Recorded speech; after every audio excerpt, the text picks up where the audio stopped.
Good morning, Annabelle. Sorry for the Good delay. morning, ma'am. Good morning. Yes, ma'am. We are all also waiting for joining of participants. Participants are only joining now, ma'am. No issues, ma'am. Okay. Welcome, ma'am. Thank you, I ma'am. welcome Good all the morning. participants for the third day session one. So today we are having the speaker, Dr. Gajalakshmi, ma'am. So I'm happy to introduce herself. Dr. V. Gajalakshmi, Professor and Head of EC Department of Kalan College of Engineering. I welcome you, ma'am. Madam has received her UG degree from Madras University and PG degree from Madri Kamaraj University and PhD from Anna University. She is currently working as Professor and Head of EC Department of Kalan College of Engineering. She is involving in various academic and administrative activities to elevate the department and college. She has published 12 research papers in referred journals and 20 papers in national and international conferences. She is guiding many research scholars towards PhD. She has received 8 lakh rupees from AICTE towards MODRA fund. She has received R&D fund from QCARD. She has conducted many sponsored workshops and FDPs. She has delivered so many lectures and various FDPs and workshops. She has been awarded as Outstanding Reviewer by International Journal of Electronics and Communications. She has also been rewarded as the Best Spark by NPTEL. With these few words, I welcome you, ma'am, and hand over the session to you. Thank Please, you. ma'am. Thank you. Thank you, Annabelle. Actually, I'm not the best spark of NPTEL. I am the active spark of NPTEL. Right? Okay, ma'am. NPTEL has some norms that, it will award the active spark to the local chapters, those who have got certification, more than 25 certifications per semester. So this is what actually I was doing. Thank you for the introduction, Nyanabal. Actually, I was a bit delayed due to some traffic because of in Madurai there was a celebration of one freedom warrior. So I was stuck up in the traffic. Sorry for the delay. Let me share my screen now. Yes, ma'am. Please, ma'am.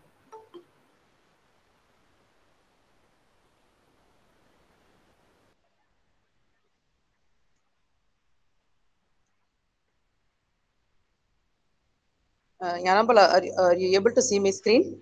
Yes, ma'am. It is visible, ma'am. Your voice is also Actually, audible, ma'am. thank you, thank you. See, actually, I was given the topic of introduction to various regression techniques. Madam has told that it is a fundamental course. So I am dealing with the concept of very fundamental. Suppose if you are aware of regression and any machine learning algorithm, means you please excuse me because I am dealing only the fundamental concepts. So I want one response from the audience. Suppose if you are good in machine learning, I know machine learning and I have worked in machine learning and I have handled this paper in machine learning, means you please put +1 in the chat box. I know machine learning and what is it. You please 0 in the chat box. I don't know anything about machine learning. You please put -1 in the chat box. I request the audience to respond for this simple question.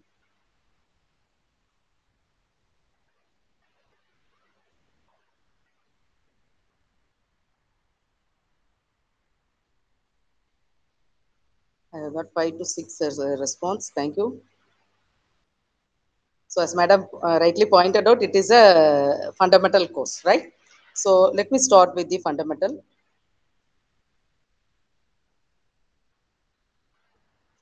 So actually I was given the topic introduction to various regression techniques. Actually the regression technique is one of the machine learning algorithm, right? So instead of taking all the regression techniques, instead of giving overview of all the regression techniques, here I have taken one regression techniques, and we will analyze each and every nooks and corners of the particular technique. If you are able to understand and if you are able to Madam, apply sorry this. to interrupt. Madam, Yes, madam. Yes, madam. ma'am, please full screen mode, ma'am. Please convert to full screen mode. Okay, okay.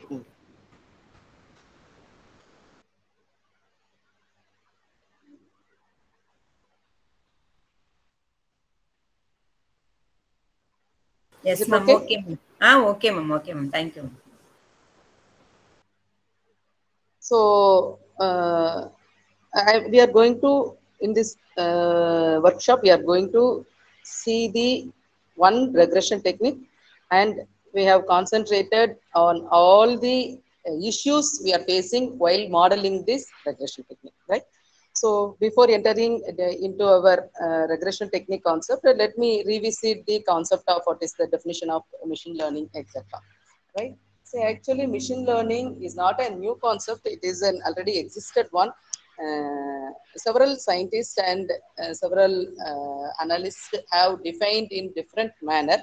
But the thing is, machine learning is a methodology or a procedure or a technique which is used to detect patterns in data. Patterns in the data means we have lot of data available in our hand. For example, suppose if you that is suppose one investigator, right, or one CBI officer is watching one person, one X, Mr. X, right, watching one person, and he observes his activities from 6 a.m. to 6 p.m., right? So from these activities he is recording that from 6 to 7 he is going for walking, and after taking the walking he is having some tea or soup in the nearby shop. Then he will come back to home, and after 9 o'clock he will drop his kids to the school, and then he goes to his office, etc., right? So these are all the things, right? This is the thing he is having as a data, right? These are all the data. All the data are informative, right? All the data are not an informative, right? So these are all the data he has collected. It is a raw data, right? So from this data, he he has some pattern, like every day he is going for walking, every day he is dropping the child, right? Every day he is going to office. Sometimes he may take a different route, like that, right? So he could identify the pattern from the data. So similarly, sir, whatever the data in your hand, right, your algorithm or the method you are prescribing in for machine learning will detect the patterns in the data, right? So then next one is, it from the patterns, right? From the patterns, we can predict the future data. So from the patterns, that is the patterns that sometimes actually the data, like the particular Mr. X, every day during 6 to 7 a.m., he goes for walking in a particular park, and he takes tea, right? Or soup, right? I can suppose in my data I could discriminate that if he goes with his school friend he will smoke for some time, and if he goes with his colleague he will take tea, and if he goes with his kids or his wife, right, he will take soup, right? These are all these different things within that pattern, right? So from this pattern, and so I can't blindly say that he will, after the working he will take tea, right?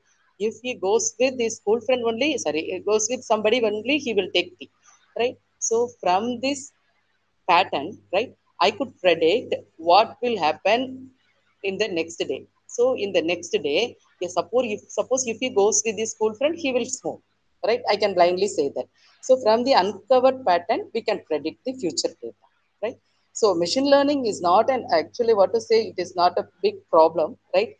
The user, we are going to design a method or a model, right, which will predict the future data. So we have to identify the pattern, and you have to make use of the data which is available in our hand, and we have to convert this data in the usable form, and from the usable form I have to find out the pattern, and from this pattern I will predict the future data, right? Then apart from that we can perform other kinds of decision making under uncertainty, because everything is uncertainty, right? So other thing, suppose if the data is not enough, then what should I go, and what are all the things I could extract from the remaining data, etc.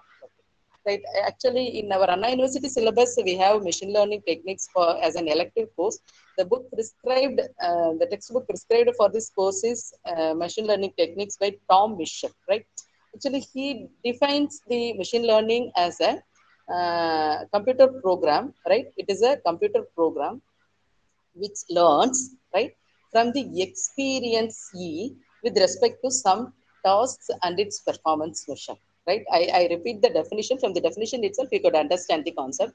So the program machine learning is nothing but it is a computer program which learns from the experience. So we are here, we are writing a program to make the computer to learn something, right? What does it learn? It learns something, right, from the experience. From the experience means already it is happened. From that is the particular guy has collected the daily activities of Mr. X, right? So from this experience only he is to find out what will happen in the next day, right? So from the experience, how the child learns to walk, right, from the in its childhood days, right? So this is the concept behind the machine learning, right? So whatever the definition may be, the machine learning, somebody even I could recall Mr. Dr. Arthur Samuel has described it as it is the field of study that gives computers the ability to learn without being explicitly programmed. It is not necessary that it has to be programmed like that, but we can learn, we can make the computer to learn, right? So the thing is machine learning. Actually, uh, if I could recall correctly, before 10 years, if I was hearing the word machine learning means, I could think that what is machine learning? It might be something with the mechanical department, right? Because it is machine learning something, right? So actually, then after reading those things only, I came to know that it is purely meant for computer and electronics and electrical people, right? Even mechanical applications or any other business applications, etc. Everything is available with machine learning now, right? So the broad category of the machine learning is supervised machine learning and unsupervised machine learning. So supervised machine learning, I could say this one as the predictive machine learning, right? So in supervised machine learning, you will be given one training data set, right? In this training data set, you will be having set of inputs as well as the outputs. So I could otherwise say that you could have some independent variable and independent variables. So you could have some features and the corresponding outcome of the features, right? So these are all the supervised machine learning. It is useful for prediction. Supervised machine learning concept is useful for prediction, right? So the training data should be available, and the training data should be pakka in such a manner that it should have some inputs and it should have the corresponding outputs, right? So I could say this one as supervised machine learning in terms of probability, right? So I don't dive much into probability, right? I'll say that it is it's like conditional probability. P of y given x. If x is given, what is y, right? So this is conditional probability. Supervised machine learning.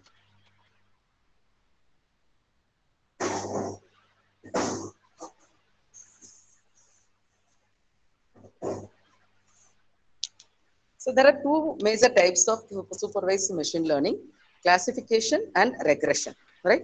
Classification in the sense that the output is discrete, whether the mail is a spam or not, right? Whether he will go for, he will take tea or soup, right? So the output is discrete, right? Regression means the output is continuous. How much percentage of, or how, what is the price of the house, right? What is the price of the house if the data like it is a 3 BHK and locality, and what is the age of the house, etc., right? So if the output is continuous, the problem is seen as a regression problem, and if the output is discrete, the particular problem is known as the classification problem, right? I hope understand what is the difference between classification and the regression, right? So it is called as the supervised machine learning. So unsupervised machine learning, otherwise it is called as the knowledge discovery, right? I will have raw data in my hand. It is not defining what are all the inputs and what are all the output. I have data. That's all. right? So using this data, right, I should apply, I should interpret, right, and then apply those interpretation to some machine learning algorithm. Then I should identify what is it, right? For example, in all the towards data science or analytics vidya, like any blocks, right? They used to give the example of finding whether it is a cat or a dog, right? There are, if you are given lot of cats and dogs picture to you, right? So among these one, you should that is, you should discriminate whether it is a dogs or a dog or cat, right? So it is called as the unsupervised learning. You will not be given any labels for a particular input. This is the output. You will not be given, right? The data set is a raw data set. It is an unlabeled data set. From this unlabeled data set, you should find out what is what, right? So normally you can't directly apply the classification or regression model using this type of data set, right? So it should have some other methodology, right? This methodology is called as the clustering methodology and association methodology, right? In the clustering methodology, then there is Google News. You might have seen your Google News, like cinema Google News and political Google News. It is under one folder, right? It is under one basket, right? So similarly used for market segmentation, right? So if you know, that is what to say, the particular thing is clustered into a particular basket, and you can easily identify what are all the things available in the basket, right? It is called as the cluster, right? So it is not our scope in the of this workshop. And then second method is associations, right? Associations actually, it's just like a recommendation. It will be, it has some set of rules, association rules, right? So in discrete mathematics, you might have studied association rule, etc. So using those rules, right, then we can, you might have seen, while suppose if you are searching in the mail about some dresses or any other cell phone or washing machine, etc., after sometimes you will get notification like, right, you can, this is recommended for you, this dress is available now, right? This, so such a kind of recommendations is then using this association algorithm under the broad category of unsupervised machine learning algorithm. So here our scope is regression algorithm, right? See, everybody knows, in all Indian know about Chitti Endran, right? So how he observes all these weapons behind him and to show his strength, right? He's showing his strength by observing these weapons, right? So it is just an analogy that this Chitti is your machine learning, right? It observes the mathematics like probability, calculus, statistics, linear algebra, operational research, and discrete mathematics, right? So all the mathematics are strength of the machine learning algorithm. Without these mathematics, machine learning is nothing, right? So the book which I have given is a very, very useful book which gives the fundamentals of the mathematics used for machine learning algorithm. So I suppose, I don't know whether you are all familiar about linear algebra, because it is a mandatory course for ECE students, right? But I don't know about the triple E. So if you don't know triple E, surely everybody knows calculus. Being an engineer, we all know calculus, statistics, and the probability. So the left-hand side, these three are fundamental for engineers. But the other things, linear algebra, operational research, and discrete mathematics, some department students might have studied and some department students might not have studied. If you didn't study linear algebra in your curriculum, you please go through at least linear algebra fundamentals, right? Everything is available in this book. So you can go through this book and you can enhance the mathematical knowledge required for the machine learning concepts. So let us come to the supervised learning, right? In the supervised learning, normally you will be given one data set. For example, if you are given 100 data sets, 100 training data sets to you, right? 100 training examples, right? For if the 100 examples is available in your hand, right? Then you can split this 100 examples into 70 examples for training and 30 examples for testing, right? I will explain it in detail in the future slides. right? You should keep in mind that you are having some training data set which are having some inputs and outputs, right? So here we are concentrating on regression techniques only. The output is continuous, not a discrete one, right? So this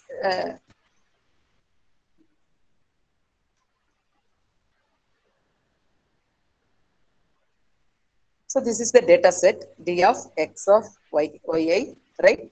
So I is equal to 1 to m, right? So these are all the m training examples I have, right? M number of training examples. That is why I is equal to 1 to m, right? This capital X contains more number of attributes, right? If I am having single attributes means x is x1 only. If I have two attributes means x1, x2. Attributes is nothing but features which defines, right?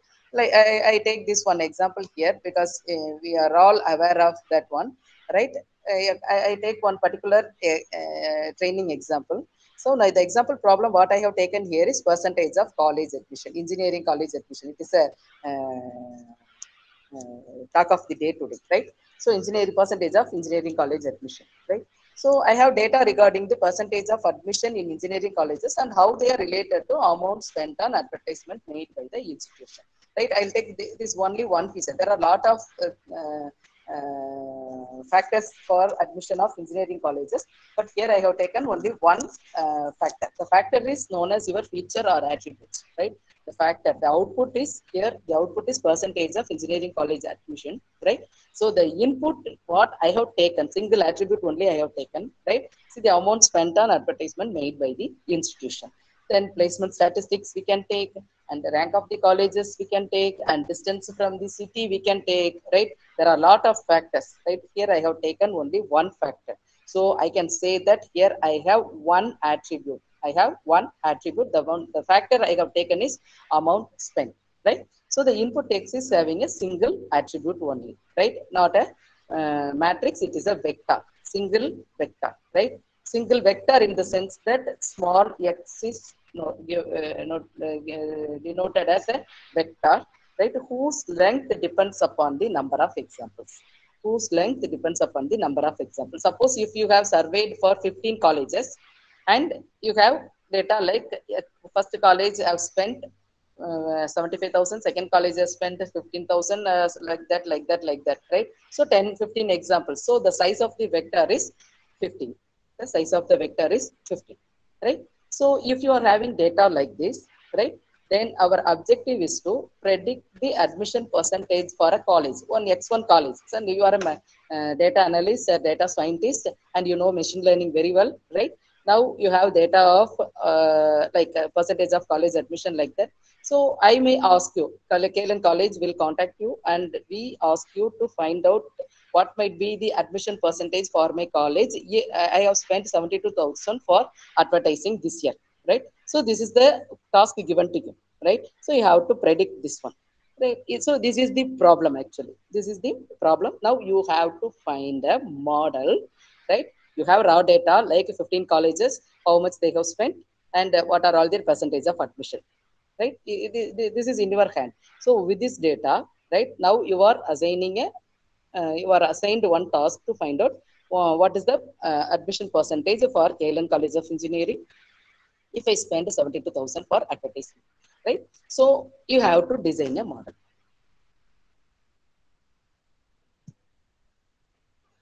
So here I have plotted the, I have taken some rough data. Sorry, whether it is applicable or not, right? I have just taken for example, right? So these are all the percentage of admission. The x-axis shows the amount spent, right? So this is the thing in your hand, right?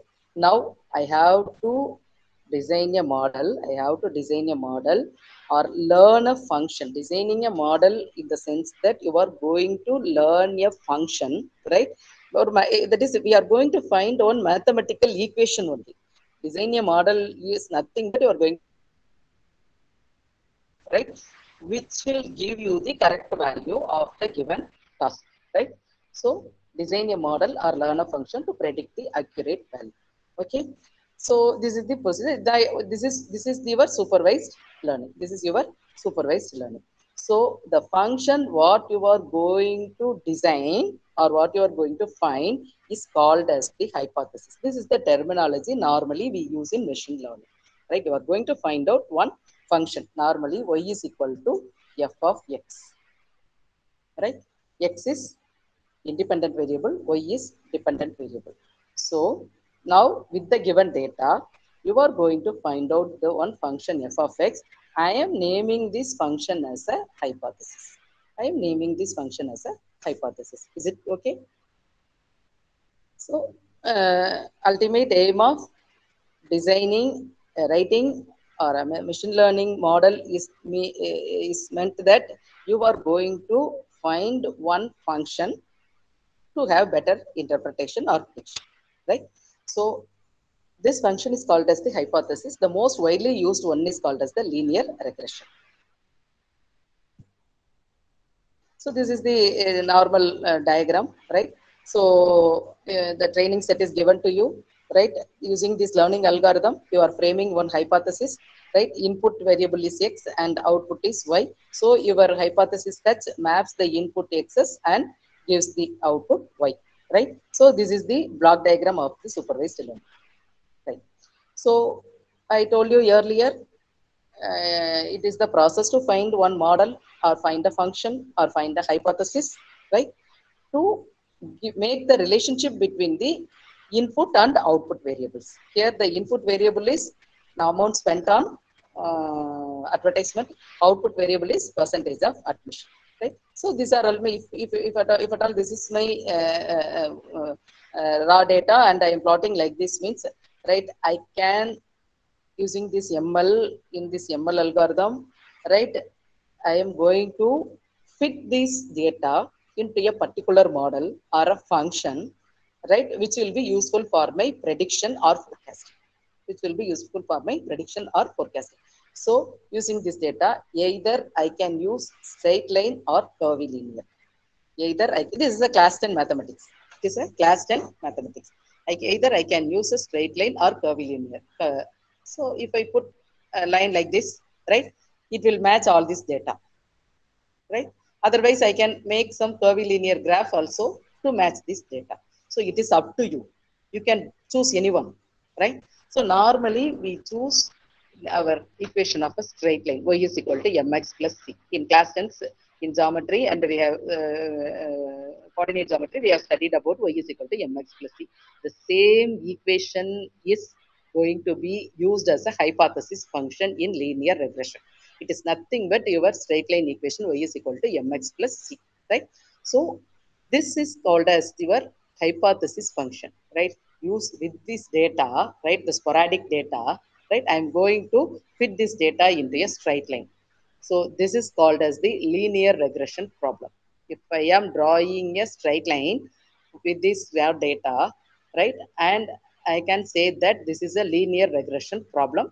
The straight line is the straight line equation is y is equal to mx plus c. I'm redefining this equation as h theta of x is equal to theta naught plus theta 1 x1, where theta naught is this slope like, constant like c, and theta 1 is my m slope, and x1 is my independent variable, and h theta of x is my independent variable y, right? So this is my hypothesis function for a linear regression. H theta of x is equal to theta naught plus theta 1 x1, because I'm going to take a straight line, right? Here I'm going to draw a straight line to match my data with the straight line to make it equal, right? So if I consider only one variable, amount spent. Now, as of now, we have seen only amount spent as a variable. So if I am considering only one variable, means that type of regression is called as the univariate regression. That type of regression is called as the univariate regression, right? So if more than one attribute, we have two variables here, theta 1 x1 plus theta 2 x2, right? So if I have more number of variables, n attributes, then my hypothesis function will look like this, right? So the summation can be replaced with the matrix and theta transpose into x. X is also in. right? Theta transpose x, right? So these are all for multivariate regression, right? Okay, whatever it may be. So we have I'm going to find h of x, right? So I believe that this straight line will fit my data, right? So I have to now check whether the that is the thing what that is the hypothesis or the straight line equation what I have written is good or not. I have written is good or not, right? So actually I don't know what is this theta naught and I don't know what is this theta one, right? I'm going to draw because depending upon the theta, right?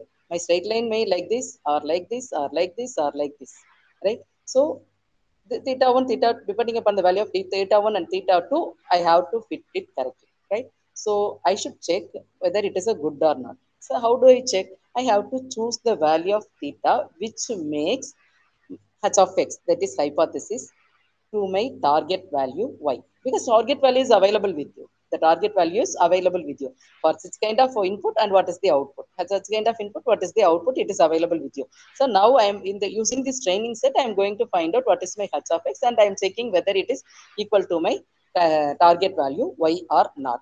So in my h of x, I have two unknown values theta and theta 1. So I have to find the theta and theta 1 to fit this equation and check whether it is equal to y or not. So here is my actually the I have taken all these things from Andrew Ng course. I don't know whether people are aware of Andrew Ng or not. That is the beginners of machine learning can register Coursera, can register machine learning course by Andrew Ng in Coursera, right? So 3 years back I have watched his and I have completed his course, right? Coursera, in Coursera.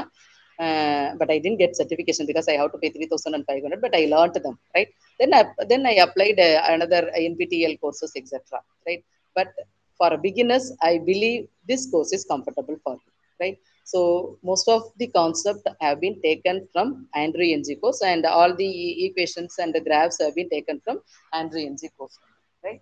So here I have take this is the now I am introducing another terminology, cost function. I am introducing another terminology, cost function, right? So we know that h theta of x is equal to theta naught plus theta 1 x. Now here I have given three set of values for theta naught, theta 1, theta naught, theta 1, and etc. Right? So if theta naught is equal to 1.5 and theta 1 is equal to 0, you know that my line will be like this. Are you able to see my highlights, what I am making here?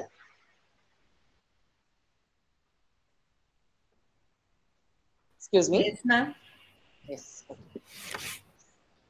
So if theta naught is equal to 0 and theta 1 is equal to 0.5 means h of x is equal to 0.5x, right? So it will be like this, right? I may not be accurate. For 1 is equal to 0.5, for y-axis 0.5 value and x-axis 1, right? So for theta 1, theta naught is equal to 1 and theta 1 is equal to for 0.5 means it should start from 0.5, but it is not it is a linear one, but the value is 0.5, so, right? So this is the way I will get my straight line, like hypothesis function, right? So whatever value I am choosing here, right, defines whether the hypothesis function what you have written is matching with your data or not, right? So this is very, very important to find out what is this theta and theta naught and theta 1, right? So I am defining one cost function, right? Cost function in the sense that it should this using this cost function only I am going to find out my theta naught. There should be some procedure to find out theta naught and theta 1 because I could not in a trial and manner I could not substitute like 1.50, 0.5, 1.5, 111, etc., right? So depending upon the available data and the parameter values, I have to define one function, right, which should give me a proper theta naught and theta naught 1 value. That function is called as the cost function, That function is called as the cost function.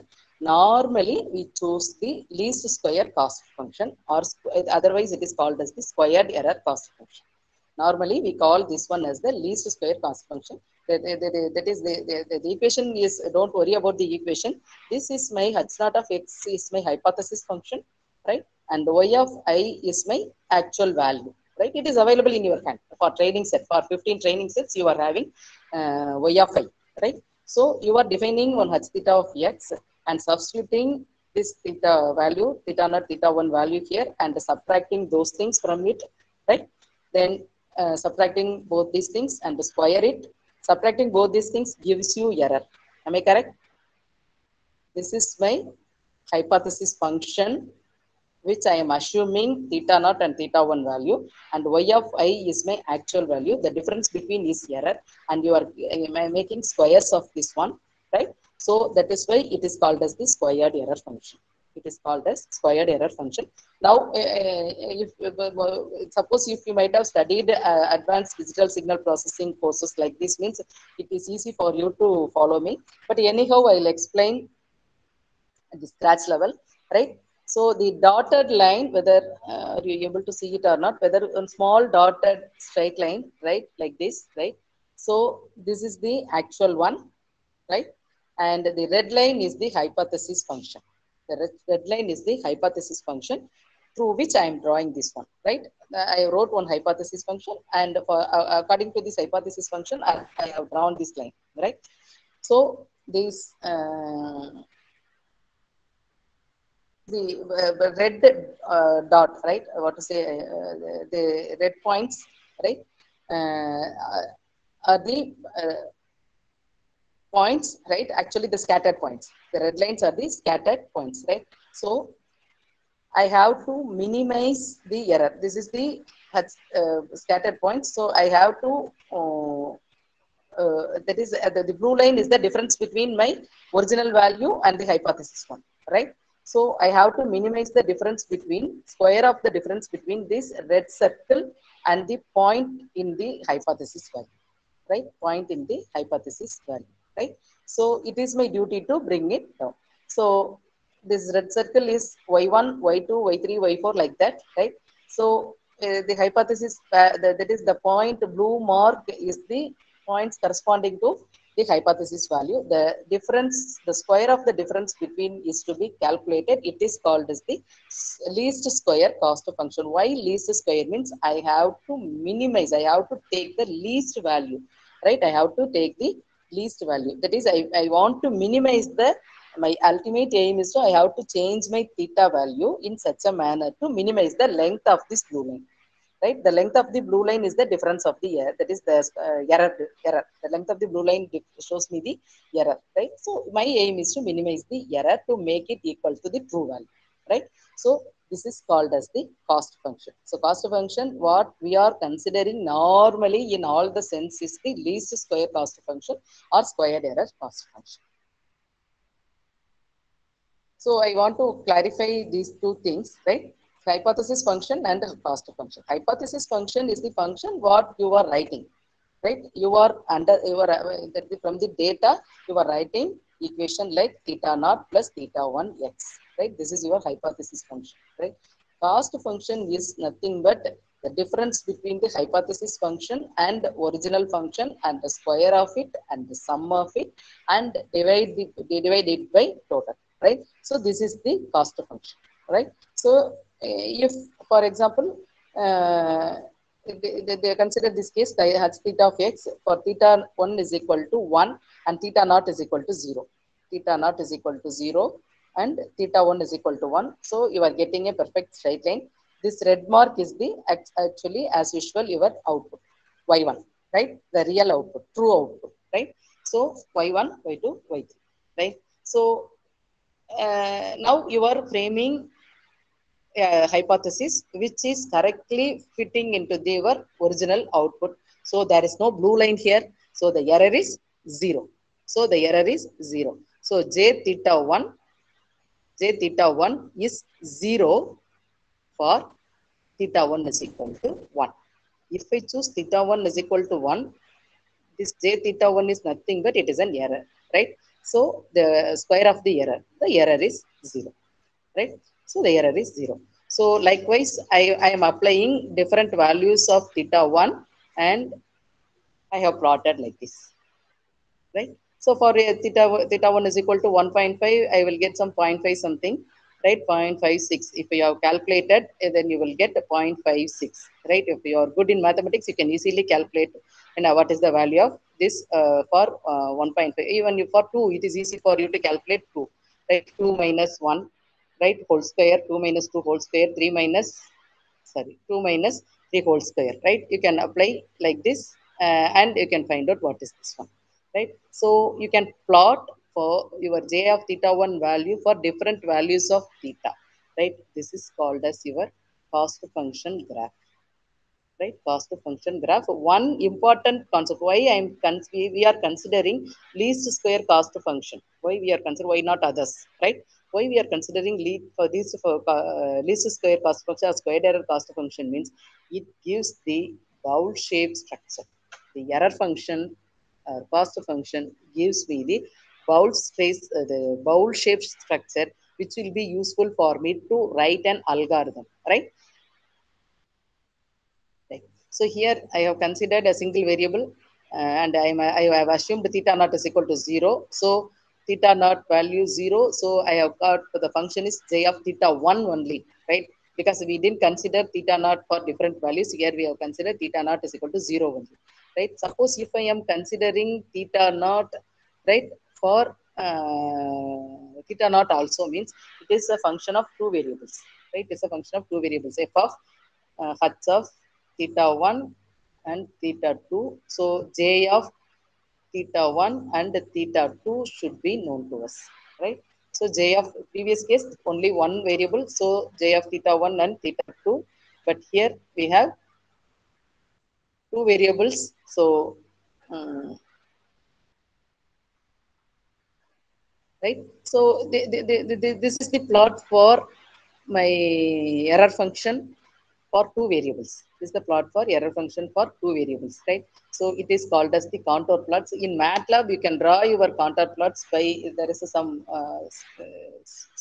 command, direct command to plot the contour plot. Also, you can see the three-dimensional plot also. In the future slide, I'll show the three-dimensional plot, right? So I want to, I just give the flavor of this contour plots, right? So this each and every ellipse gives one hypothesis function, right, for a particular value of theta naught and theta 1, right? J of theta 1, sorry, not j h, j of theta 1 and theta naught and theta 1 for a particular values of theta naught and theta 1, right? So this is for different examples of theta naught and theta 1, j of theta naught and theta 1, and this is one another theta naught and theta 1, like this. That's what here I try to do. So each and every value of theta naught and theta 1, you will have different ellipses with different circles, which you can obtain using MATLAB. So this is the contour graphs for error cost function, right? So here one simple training example, right? So contour plots, right? So this is my the red marks are my training data, which have been sporadically distributed over the plot. Here I have taken it from the Andrew NG slide. So he took the example of size of the house and the price related with this one, right? Forget about the example which we have taken, right? This is size of the house and price in the y-axis, right? So here suppose this is the x-axis theta naught and y-axis theta 1. If I take this value, right, corresponding theta naught is, or to say some 800 something, 860 like that, and its corresponding y1 is 0.12 or something, right? So this is my theta 1 and theta 2 from the error graph. If I substitute this in h theta of x, what will I get? I'll get the line like this. I will get the line like this. Otherwise, we can say that if I put theta 1 and theta 2 as 0.12 and 860, and my line will be like this, and the corresponding error is here, right? So I want to tell one thing. So the error is, that is, this is the error graph, the minimum error as the center of the ellipse. The center is the minimum error. So from this, I could say that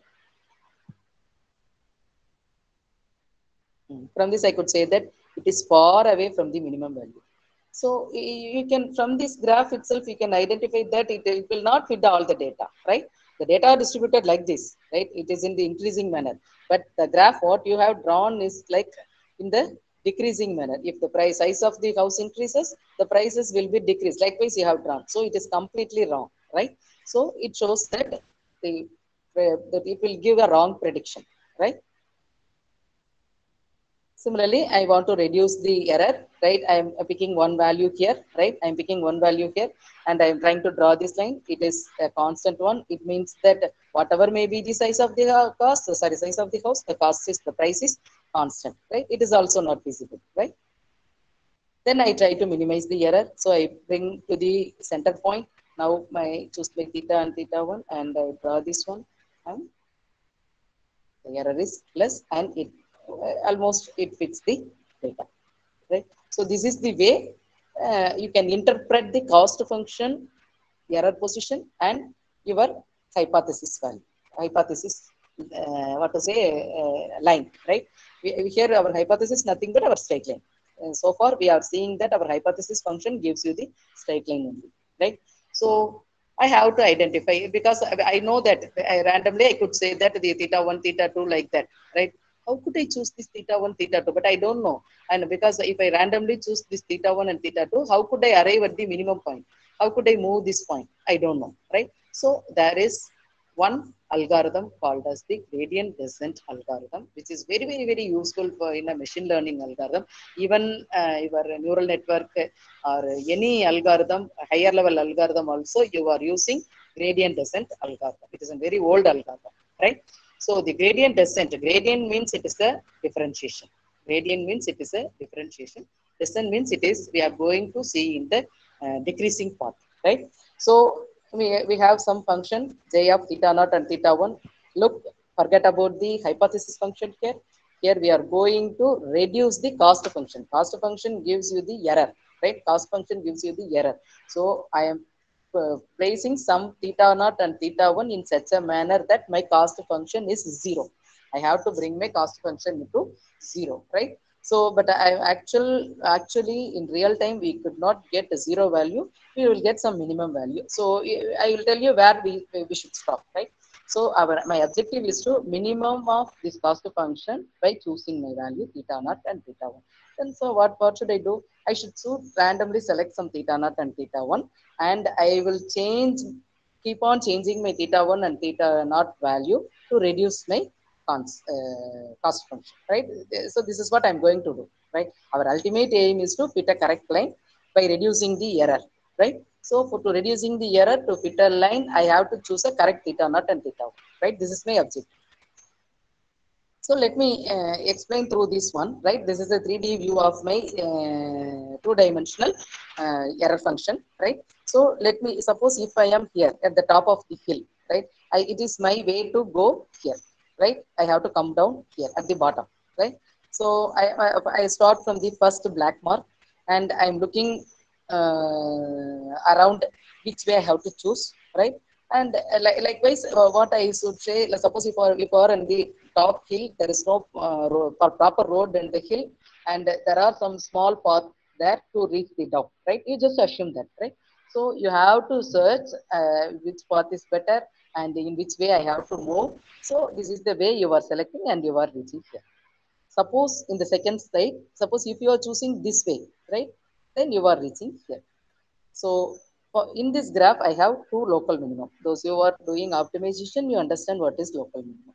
So if I choose this path, I am reaching this minimum. If I choose this path, I am reaching the minimum, right? So there are multiple local minimum, but as far as our LS cost function is concerned, I have one global minimum. That is why we are preferring least square cost function, right? So what should I do? This is the equation for gradient descent algorithm, right? So you should not forget this one. I'm going to update my new theta value. I'm going to update my new theta value by using this equation. That is my new theta value theta naught. I having here, we having theta naught and theta 1, right? I'm having new theta value theta naught, which is nothing but existing value theta naught minus alpha into dou by theta j. This is my cost function. I'm going to do partial differential equation with theta j, right? If I am finding update theta naught means I have to first differentiate it with respect to theta naught, and then I have to differentiate with respect to theta 1, right? Then this is called as the learning rate. Normally we fix this value as an optimal one, and how to choose this learning rate is an important problem, and I will tell you in the future slides, right? The thing is you have to assign this, right? This symbol is assignment operator. This symbol is assignment operator. You have to assign it simultaneously while implementing gradient descent algorithm. Normally our students, while implementing in the laboratory using MATLAB, right, they will do this mistake, like this is the correct method of updation of this one, and this is the incorrect one, right? So normally what they will do means, actually first they will find out theta naught, right? So dou theta naught by dou by dou theta naught, then they will find out theta naught, then they will assign this one to, they will update it, right? Then they will calculate another zeta theta function. So once you update means automatically that is the cost function will be varying, then it is a wrong one, right? So you should find out dou theta naught by j of theta naught theta 1 simultaneously, right? How many variables it may be, and then you should assign it, right? So you should get it your different variables and then you should assign it. This is the right procedure for assignment, right? So this is for implementation purpose only I am telling, because suppose if you want to give one problem to your students, right? So while writing the piece, don't ask them to use the what to say inbuilt function. First, if they want to learn coding, or if they want to learn the concept, they should write the raw code, right? They should write each and every step by themselves, right? The gradient descent algorithm LMS algorithm uses the gradient descent concept. So if you put LMS means automatically it will give you the result, but there is no learning in that one. So you should write a raw code to understand the concept. Then only you will. If you write a wrong code, right, then you will learn. Otherwise, you can't learn anything. Okay. So after assigning this one, right, I am going to, how does it reaches? Because I told you that I am going to step down, right? Similarly, how I am going to step down means I am going to reach the minimum error value. It is nothing but I am going to reach the minimum error value. How I am going to reach the minimum error, right? This is the assignment operator, right? So how I am going to reach the minimum value? So randomly I am going to select a particular this one I have taken, right? This sample I have taken. I have theta 1 value, particular theta 1 value I have taken here, right? So for that one, I have to find the slope of this one. I draw one tangent. You know how to find the slope, right? And draw one tangent and I find the slope. As it is in the upward direction, the slope is positive. I don't, I think it is a 10th mathematics, right? So it is a positive slope. So this is positive and the alpha is always positive, right? There is the learning rate is always positive. So the second term is positive. So the current theta value minus positive value gives you the low value of the theta. So automatically your theta will be reduced because I'm going to reach this minimum, right? I'm going to reach this minimum, right? So that is why here I am putting minus of dou theta by j theta 1, right? Automatically my theta value will be reduced. Then I'll come to here by the value what I taken for I have taken for alpha. Then I will come here. Then again I find the slope, right? And then the slope, and I'll multiply the slope with the alpha. Then subtract this one from this one, and I will get, and then I will reach the minimum. Suppose if you have taken a point here, if you have taken a point here, what would happen? So again, you are going to find the slope, but since it is in this direction, the slope is negative. So negative, minus of minus, you will get plus here. So theta j will increase. Theta j will be increasing. Theta j will be increasing means, suppose it is in 0.2. First I have taken 0.2 value. Now it will be increasing to 0.5. Then it will be increasing to 0.75. Then I will reach my theta, because at theta 1 is equal to 1 only, I will reach the minimum error, right? So this is the way the algorithm will work. Then what about my theta, alpha value, learning rate value? If I choose my alpha is very small, then my convergence will take a long time to reach my minimum. Small step only, it will be taking the incremental value, right? So it will take a long time to reach my minimum value. So the convergence rate is very large, right? Suppose if I take alpha is large, I want to converge it very fast, right?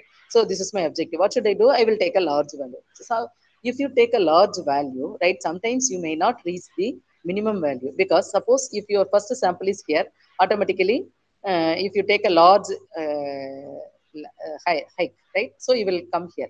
So again, if there is a negative value, right, you will have another hike. So automatically your theta, suppose this is my theta 0.5.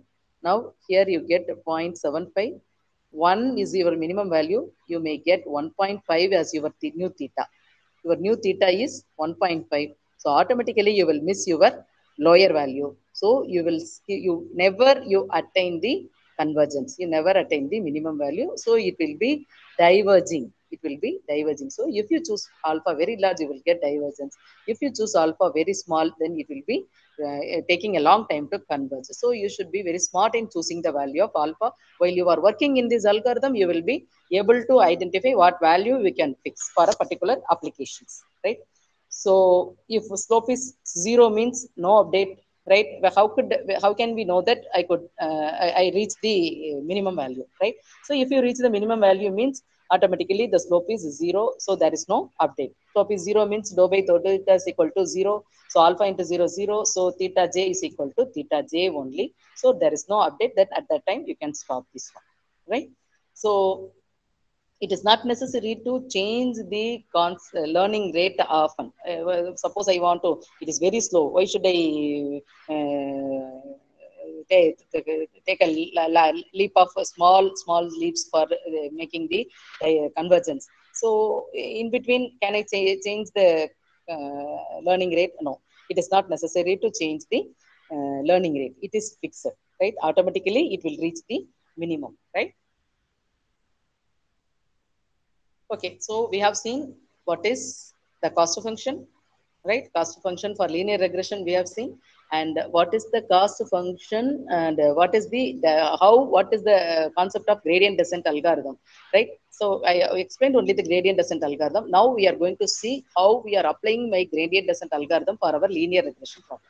How we are going to apply our gradient descent algorithm for linear regression problem. So this is my linear regression formula, and this is my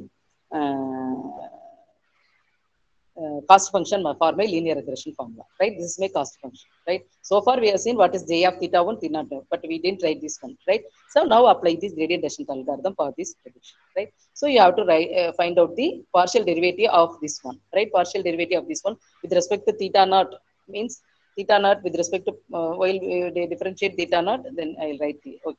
So you will get this one. While differentiating with respect to theta 1 means, because theta 1 is multiplied with the x1, so I will get xi here, right? So theta naught, theta 1 are the two different update equation for our linear regression formula, right? So the first term is with respect to theta naught, and the second term is with respect to theta 1, right? As I already told you that normally the gradient descent algorithm will lead to you different local minima, 2 or more local minima. But as far as our linear regression is concerned, we get only global minima. We get only, this is the 3-dimensional, we get only global minima. So this is the example I have taken from Andrew Ng notes, right? For this is already explained to you for in general cases, the same thing. So the cost function, the line, when the cost is, it is the value of the cost function is reduced, right? You can see the red point here, right? It is being reduced and it is approaching the minimum using the gradient descent algorithm, right? So while it reaches this minimum value, my straight line is correctly fitted, right? What because in the earlier slide we have seen that randomly I have chosen one value and randomly I have chosen another value, like that I have, right? But here, right, but using the gradient descent algorithm, right, we have find out what is the cost function and take the derivative, partial derivative of the cost function and update your theta naught and theta 1 accordingly. So each and every updation, your lines will be changing and you finally reach this better line, right? So this is the gradient descent algorithm, which is applied for your linear regression problem, right? So I have told you that we have taken only one one variable, right? We have taken only one variable, amount spent. As far as our Andrew NG is concerned, he has taken size of the house and the prices, right? Suppose if you are having multiple variable, right? There are several variables, right? Regarding the houses also, I can say that size and number of bedrooms available and whether it is approachable or the distance, the same things, distance from the city, right? Like that. There are several factors. So each and every factors are denoted as x1, x2, x3, xn, and the corresponding values of theta 1, theta 2, theta 3. So it is my aim is to find out theta 1, theta naught, theta naught up to theta n to correctly fit my hypothesis such theta of x with the true values, right? Ultimate aim is to finding the coefficients theta naught to theta n, whether it may be two variable or single variable or multivariable. Our aim is to find out the thetas, right? So theta's values can be found out using the LS cost function, right? LS cost function, we are applying the gradient descent algorithm, and then we will come with the proper theta naught, theta 1 value to best fit. So this is, I am not going into deep into the mathematics, right? So theta naught, theta 1, theta naught are the parameters. I can write this one as the n plus one dimensional vector, right? So I should repeat my convergence until I get theta j is equal to, is as an assignment operator, right? Theta j is equal to theta j minus this thing, right? Here xj of I denotes the particular partial differential equation with respect to theta j, right? So here I have written everything. I am sharing the slide to you. You can refer it. So for theta naught, x naught. For theta 1, x1. For theta 2, x2. Because dou theta dou j of by dou theta naught, theta 1, theta 2. So this is just a mathematical calculus, right? So in the previous case, we have when n is equal to 1, only one variable, here x of y, and we have going to simultaneously update theta naught and theta 1 only. Here we are having xj of y. It is very important because for if you are dealing with the multivariable, you should write this gradient descent algorithm equation, right? So normally the range of variables, other thing you should consider here, right? The variable values will be different, range is different for different attributes, right? Like the area of college, distance from the city, amount spent on advertisement, right? Everything is different. Percentage is between 0 to 100, right? Acre is from some, suppose area is like 53 acres or 10 acres or 100 acres or 1 or 2 acres like this, right? So rank is different. So the variable range is different for different. Suppose if you are dealing with multivariable, right? So each variable is having different range, then it will slow down the convergence process. So normally the procedure is you have to bring down the range of your attributes, right? This is called as a pre-processing concept, right? You have to bring down the data, right? Attributes into some fixed range, right? -1 to +1 or -0.5 to +0.5, you have to bring down that. How can you bring down that? So there are methods like feature scaling and mean normalization, right? Feature scaling, I'll tell the direct equation because I have to go to several slides. So xi minus mean divided by range. Xi minus mean, right? Mean means it is the average of a particular average of the particular attribute, and the range is the particular suppose if the amount spent on advertisement ranges from some institutions spend 1,000 and some institutions may spend lakhs, right? 75 lakhs, for example, right? So the range is very high. So I want to bring down my all the attributes range to -1 to 1 using this concept like feature scaling and mean normalization. So feature scaling, in which what I'm doing is dividing the input values by the range, dividing the input values by the range. And in mean normalization, directly, instead of directly dividing the value by the range, I'm subtracting the value by the mean, so that I'm making the numerator as a zero mean. If you go through any one simple example, you can understand this concept. Normally, in communication, we used to assume the data or input data or the channel coefficients or a noise as a zero mean one. To make it as a zero mean, what we should do means we will subtract the value, particular value from the mean value. Automatically, the new values are having zero mean, because zero mean is very easy for any manipulation or any probability, because we can easily find out a distribution for zero mean random process, right? So that is why we bring it to zero mean. Right. So another thing is what is the another practical issues in gradient descent algorithm. I should check whether my algorithm is working properly or not, whether it is converging or not, right? How does it converge, and what is the rate of convergence, right? Right. So I have to plot like iteration in the x-axis and my cost function in the y-axis. So in every iteration, the cost function should be reduced.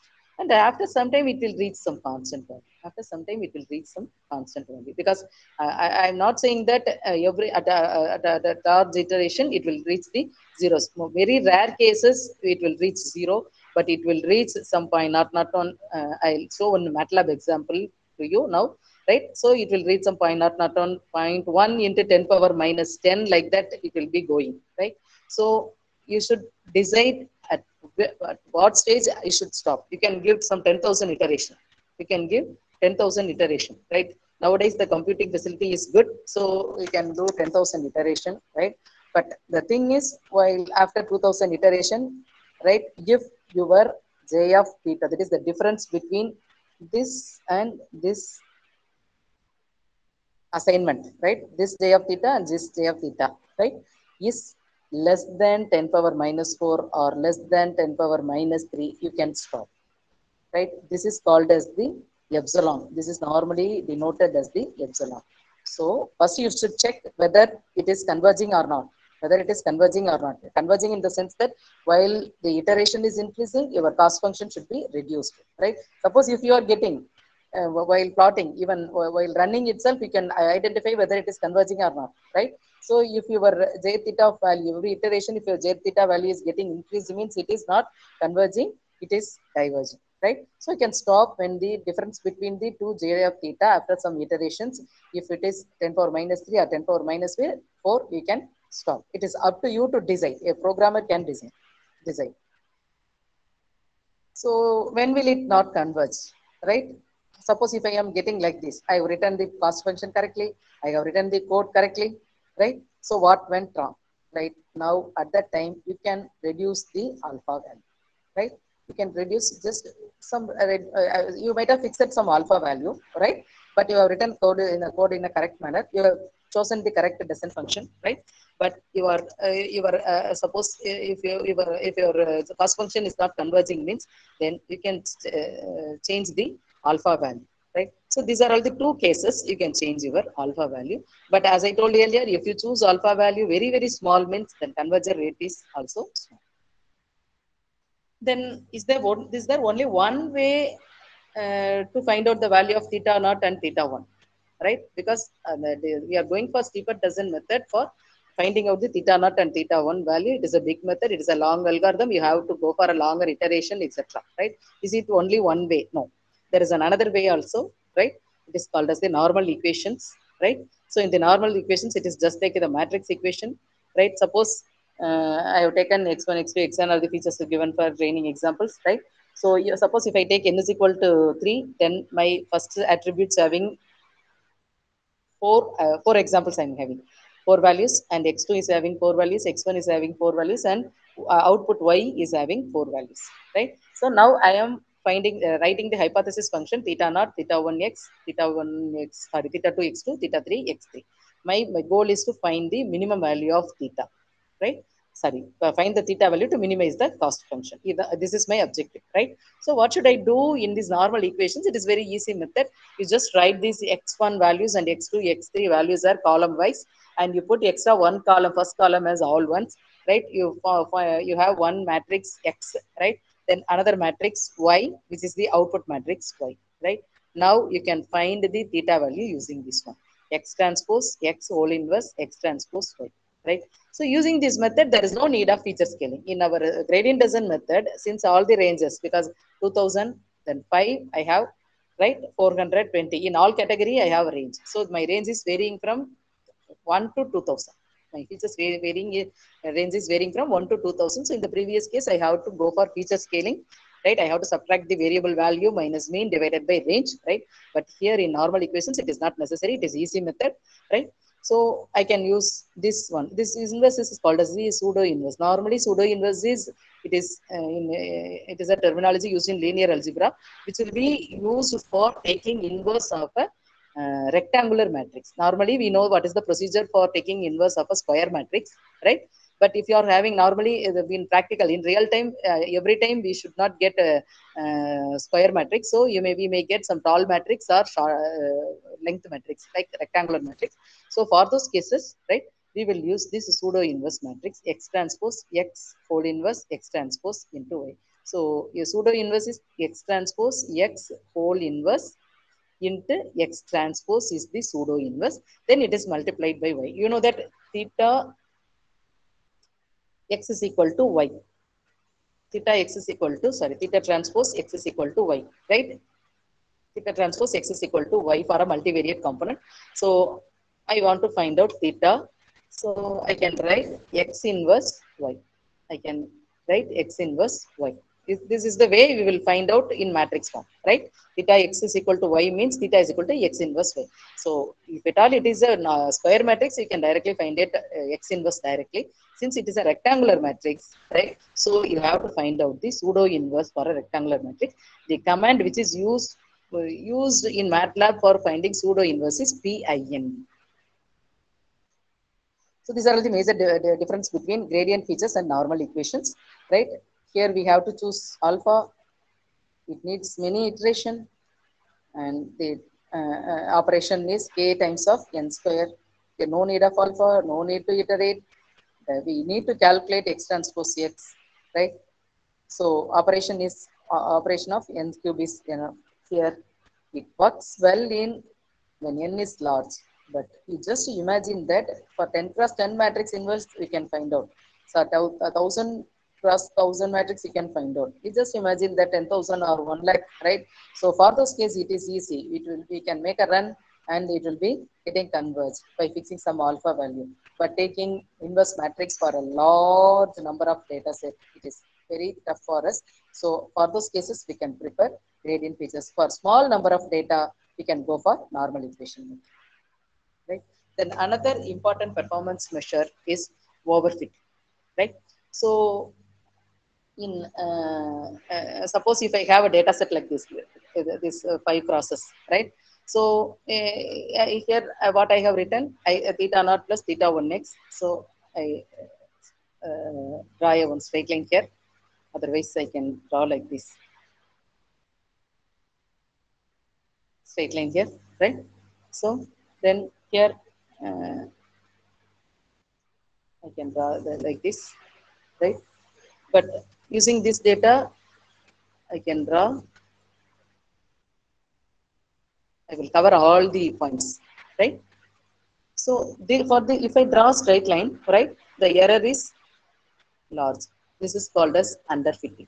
Error is large. This is called as underfitting, and it will use low features, and it will poorly maps the trend of the data. Right, straight line is okay, but whether it is applicable for all the data or not, it depends upon the data given to you. Right, then this is a polynomial distribution, polynomial regression. I will tell you in the future slides. Right, I am trying to instead of straight line, I am just drawing some curvilinear, and I will get this is right fitting.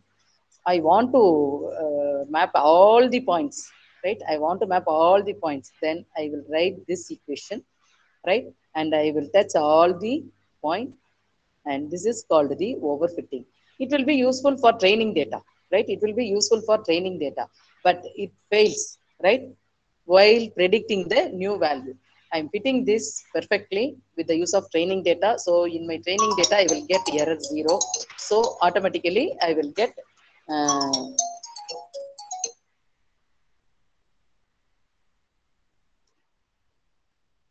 Jnanambal.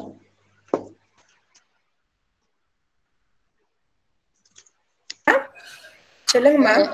How long can I take, Jnanambal? You can take 10 more minutes, ma'am. Okay. No issues, ma'am. You can proceed. Okay. So this is called as overfitting. Overfitting means during the training set, right? During the training data, with the training data, I can fit perfectly, and the error is I can bring my cost function to 0, right? It is work well for my training data set.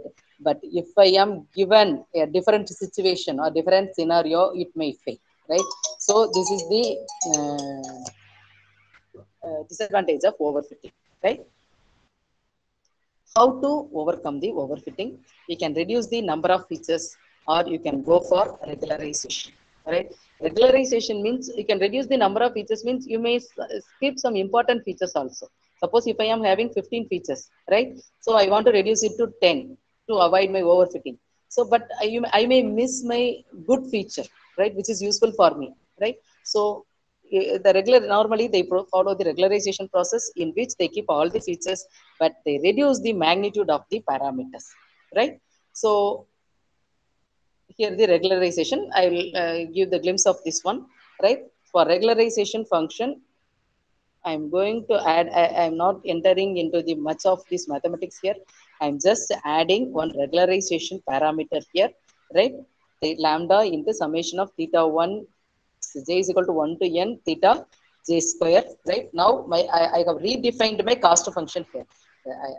The hypothesis function is not different, right? The hypothesis function, whatever it may be, you choose it, right? But the cost function is changed by adding one regularization parameter multiplied with the summation of all the thetas, right? Theta square. Right, and then as usual, the gradient descent algorithm, it is assignment problem by taking differentiation, and then after simplification, I will get this terminology. This is differentiation, right, with respect to theta naught, theta 1, theta j. Then I will get this equation. So this equation is theta j is, in the previous case, what we will do, theta j minus this terminology. Here theta j is multiplied with 1 minus alpha into lambda m. So here we are shrinking the theta value. Here we are shrinking the theta value. That is why I am telling this one as the regularization. Normally they used to say the value, reduce the magnitude of the parameters, right? Reduce the magnitude of the parameters. So this the term decreases or shrinking your theta value. Right? This is as far as gradient descent is concerned. You are adding one lambda factor along with this one in the cost function. As usual, your gradient descent algorithm is taking differentiation of this one, and you are assigning new theta value here, right? In your normal equation, you are adding in the inverse, while taking the inverse of pseudo inverse, x transpose x whole inverse, instead of x transpose x whole inverse, you are adding one regularization parameter along with one L matrix, which is nothing but unit matrix, but the first element is 0. All other elements.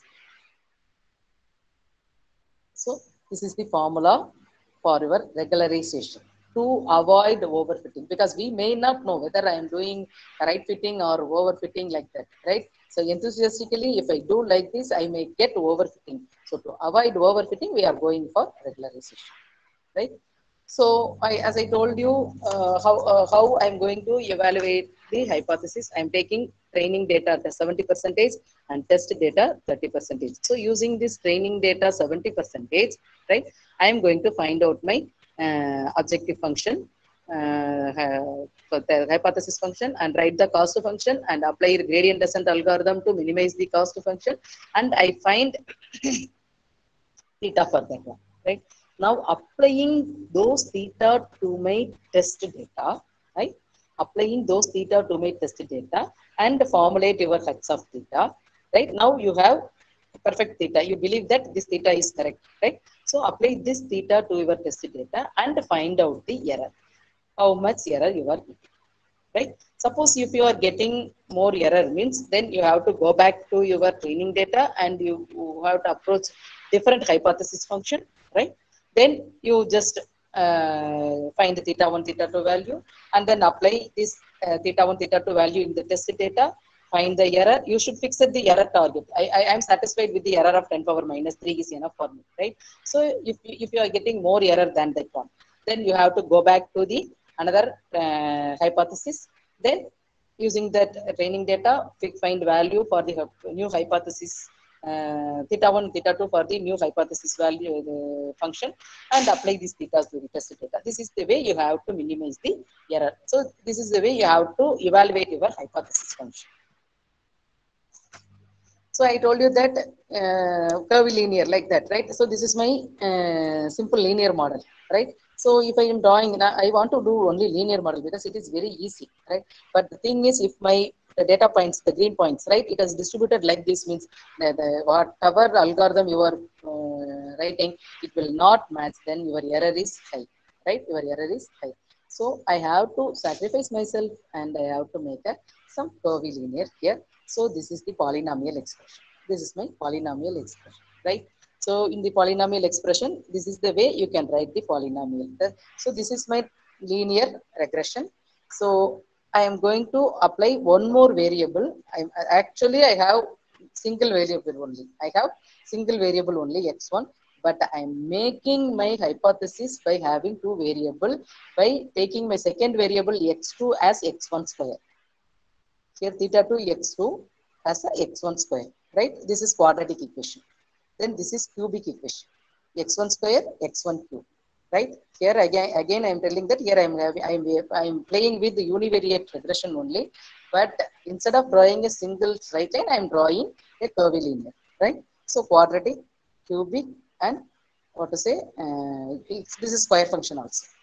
Here you should consider feature scaling is very important. Suppose if your x1 is ranging from 1 to 1000, x1 square may ranging from 1 to 10 power 6, and the x1 cube may range from 1 power 1 to 10 power 9. So you may face a lot large issues while convergence, right?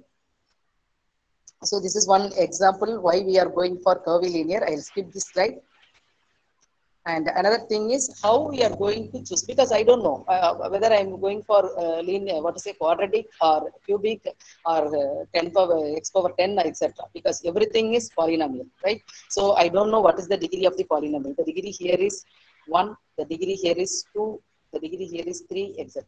So I have to find out which polynomial should I take, right? Which polynomial should I take, right?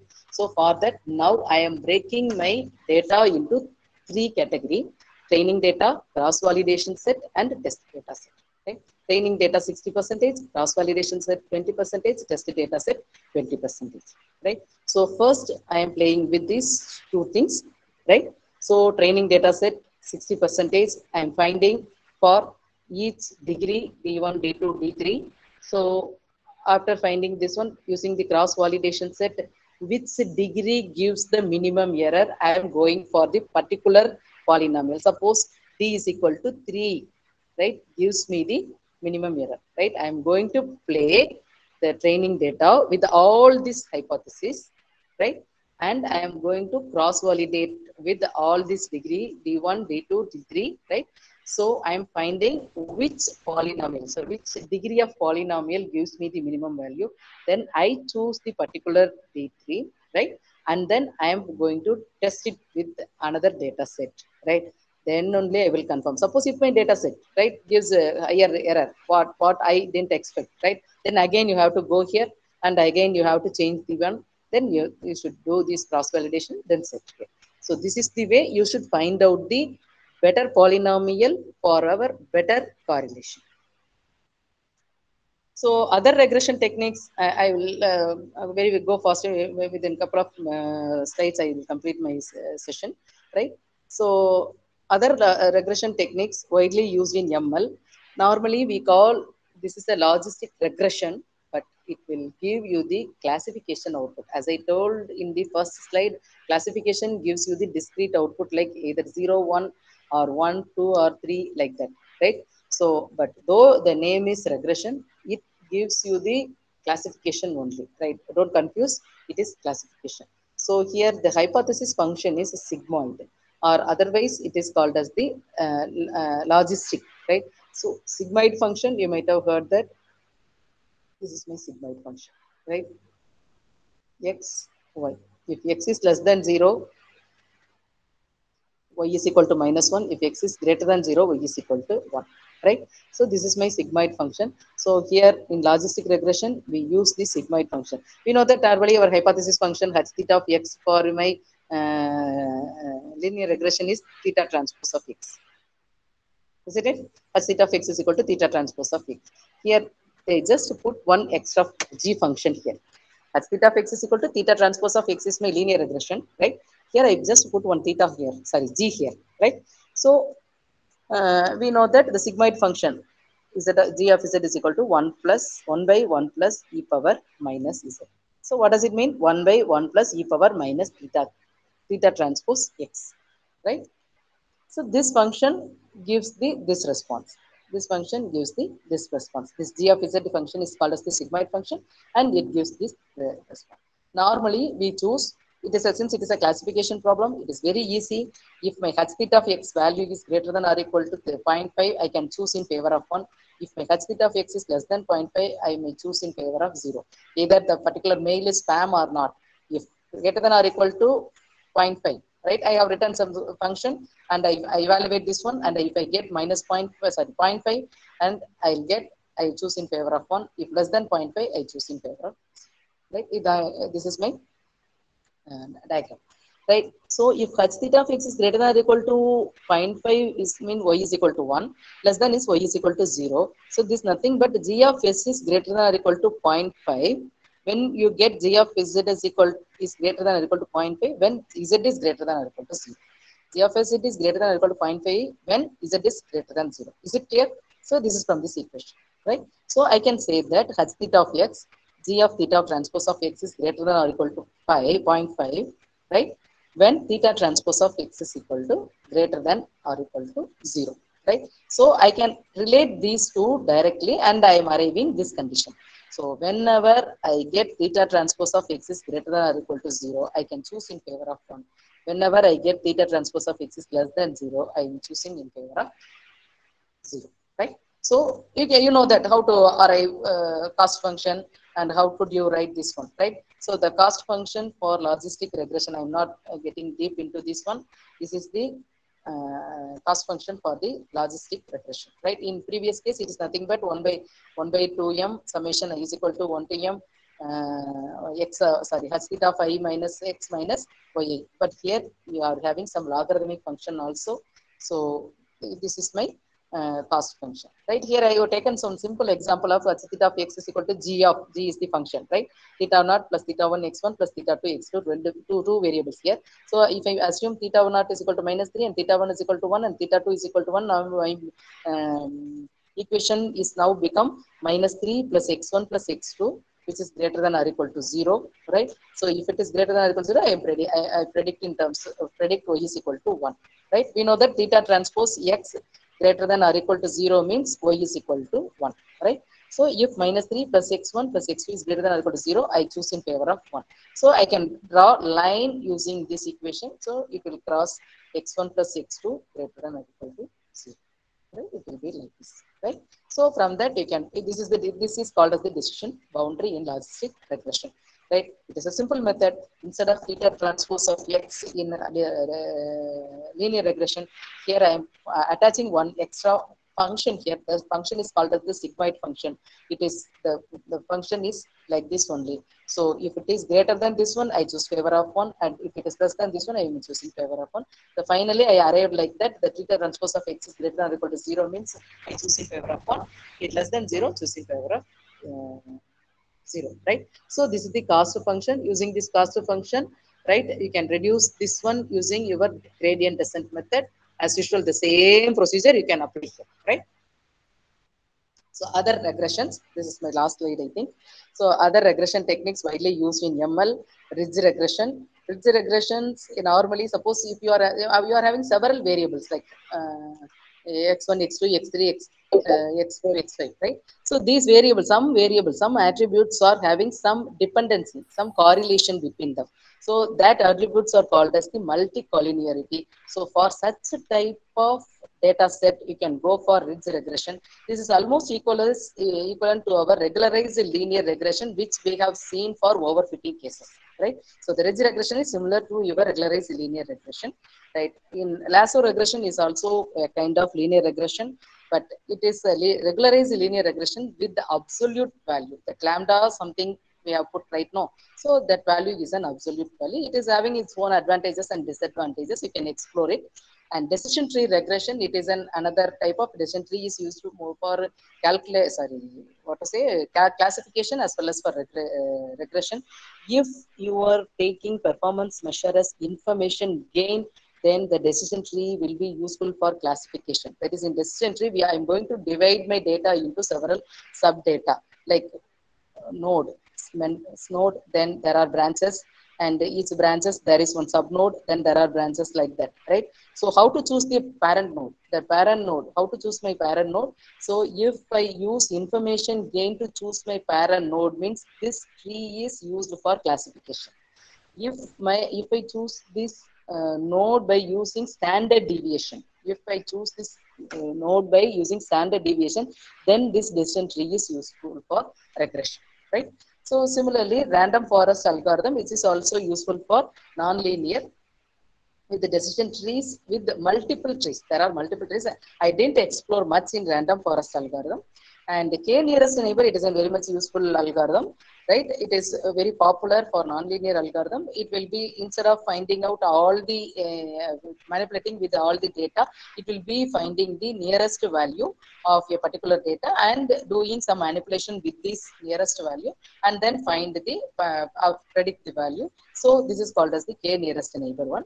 Then support vector machine, this is also for multi-dimensional space, right? It can be useful for both linear and non-linear ML, right? So and I think next session you will be watching the support vector machine class only. So with this thing, I think I'm coming to the end of this session. Is there any doubt? Just don't hesitate to ask. Participants, please ask your doubts. If you have any query, please feel free to ask. Ma'am, actually one participant asked to put the book link in the chat box, ma'am. Book for machine learning. Okay.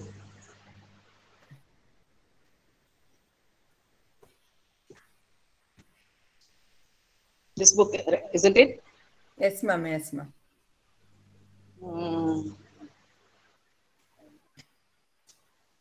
I'm not able to copy, right? Okay, ma'am. Okay, ma'am. Along with the material, you can send it to me, ma'am. I will share to the participants. Okay. Okay, ma'am. Thank you, ma'am. Okay. Any other query?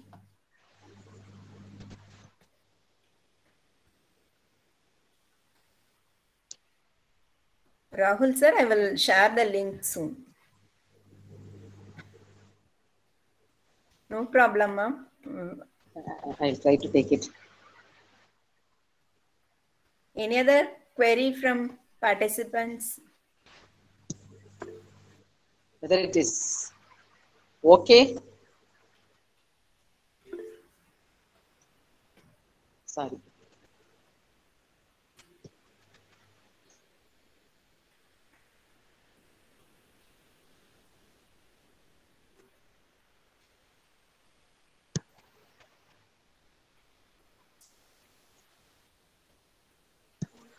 I'm not able to paste it, but Jnanambal, I will share to you. Yes, ma'am. Definitely, ma'am. I will give. Later, I will share it in our group as well as I will send it to you mail. If no doubts, shall I leave, Jnanambal? Yes, ma'am. Ma'am, thank you, ma'am. Thank you so much. On behalf of all the participants, I wish to thank Dr. Ma'am, Gajalakshmi ma'am, for sharing her deep introduction about regression techniques.